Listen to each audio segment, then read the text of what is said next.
SCP-173 La statue, premier objet SCP capturé. Classe, Euclide. Transféré au site 19 en 1993. Origine inconnue jusqu'à présent. Il est constitué de barres d'armature et de béton comportant des traces de peinture aérosol de marque Krylon. SCP-173 est animé et extrêmement hostile. L'objet ne peut pas bouger tant qu'il se trouve dans un champ visuel direct. Il est impératif que le contact visuel avec SCP-173 ne soit pas interrompu. Les membres du personnel assignés, entrés dans le conteneur, sont chargés de s'alerter mutuellement avant de cligner des yeux.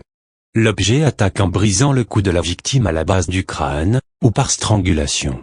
Dans le cas d'une attaque, le personnel doit respecter les procédures de confinement de classe 4, concernant les objets dangereux. L'objet SCP-173 doit être conservé dans un conteneur verrouillé en toutes circonstances. Lorsque des membres du personnel doivent entrer dans la chambre de confinement de SCP-173, ils doivent systématiquement être un minimum de 3 personnes, et la porte doit être immédiatement reverrouillée derrière eux. À tout moment, 2 personnes doivent maintenir un contact visuel direct avec SCP-173 et ce, jusqu'à ce que tous les membres du personnel aient quitté et reverrouillé le conteneur. Le personnel a rapporté avoir entendu des bruits de grattement provenant de l'intérieur du conteneur lorsque personne n'est présent à l'intérieur. Ceci est considéré comme normal, et toute modification de ce comportement doit être signalée au superviseur en service. La substance brun rougeâtre sur le sol est une combinaison de matière fécale et de sang.